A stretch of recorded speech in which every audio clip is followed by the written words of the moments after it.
मुंबई का एक 17 साल का लड़का अचानक लापता हो जाता है। फिर उसकी लाश 5 टुकड़ों में एक बैग में भरी हुई एक रूम के किचन से मिलती है। आखिर उस 17 साल के लड़के की किसी से क्या दुश्मनी थी? आखिर उसके साथ क्या हुआ और उसने ऐसा क्या किया था कि उसकी इतनी बेरहमी से हत्या कर दी गई? आइए इस पूरे केस की खौफनाक कहानी आपको विस्तार से बताते हैं। कहानी की शुरुआत होती है मुंबई से। मुंबई का चेंबूर इलाका। ईश्वर अवार के माता पिता नहीं थे। आपको बता दें, ईश्वर अवार एक मुस्लिम परिवार में बड़ा हुआ। मुस्लिम परिवार ने उसका पालन पोषण किया। उस मुस्लिम परिवार में ईश्वर के सिवा 2 और लड़कियां थीं जो बड़ी थीं ईश्वर से। आपको बता दें, बड़ी लड़की की शादी हो जाती है मुंबई के चेंबूर इलाके में ही। मुंबई के चेंबूर इलाके में शफीक के साथ बड़ी बेटी की शादी हो जाती है। और फिर शादी हो जाने के बाद आपको बता दें, शादी होती है बड़ी लड़की की शफीक के साथ। शफीक हुसैन के साथ उसकी शादी हो जाती है बड़ी लड़की की। फिर ये रिलेशन इनका बन जाता है। यानी जो शफीक होता है वो इसे ईश्वर को साला मानता था और उनकी एक और बेटी भी थी, उन्हें साली मानता था। यानी एक साली और एक साला शफीक के थे। फिर इनके परिवार, इनके घर में सब कुछ अच्छा चल रहा था। यानी शफीक भी ऑटो ड्राइवर था, दिन भर ऑटो चलाता था और घर पर आता था और काम धंधे करके फिर सो जाता था, अपने परिवार के साथ रहता था। लेकिन अचानक अगस्त 2023 ईश्वर अवार गायब हो जाता है। यानी उस 17 साल का लड़का अचानक लापता हो जाता है। फिर लोगों को टेंशन होती है। यानी जिसने उसे पाला पोसा, उस मुस्लिम परिवार को बहुत टेंशन होती है कि आखिर 17 साल तक उससे पाला पोसा अचानक ईश्वर कहाँ चला गया। ईश्वर आखिरकार कहाँ चला गया जो अब तक घर नहीं आया।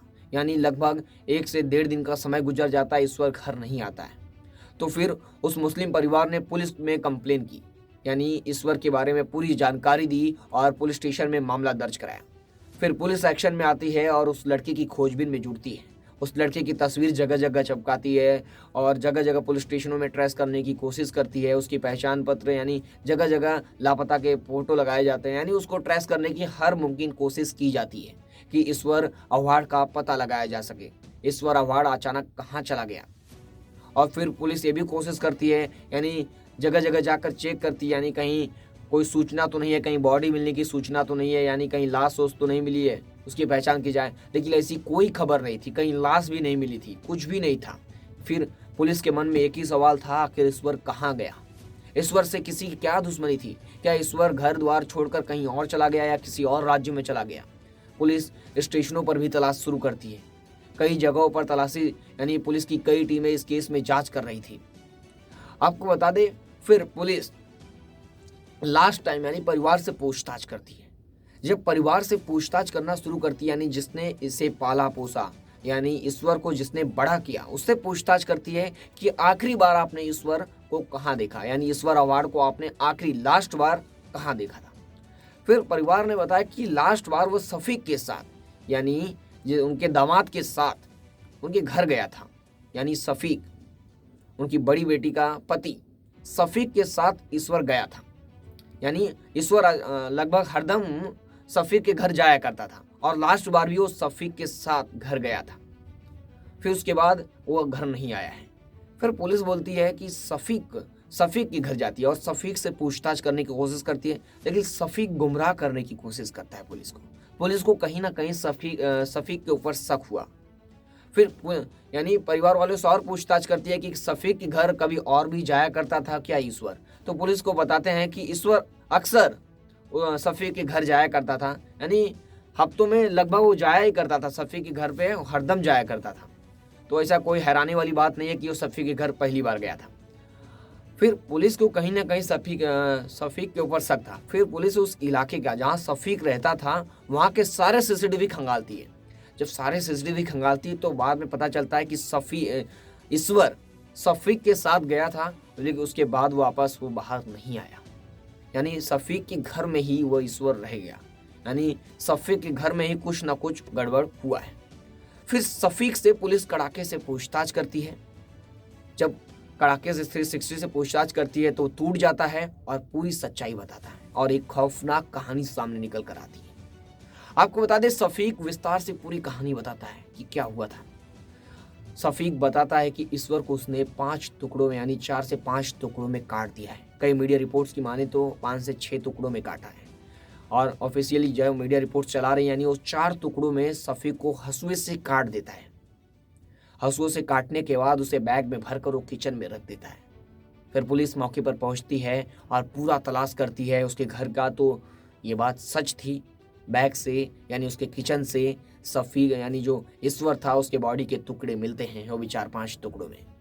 मुंडी अलग, हाथ अलग, पैर अलग, पूरी बॉडी के पार्ट्स मिलते हैं ईश्वर के।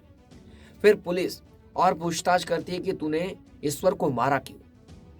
फिर पुलिस बताती है, यानी पुलिस को बताता है कि ईश्वर के मेरी पत्नी के साथ अवैध संबंध थे, यानी उसकी हरकतें सही नहीं थी, यानी वो उसके पत्नी के साथ उसके अवैध संबंध थे, उसे शक था, इसीलिए उसने इसे मार दिया।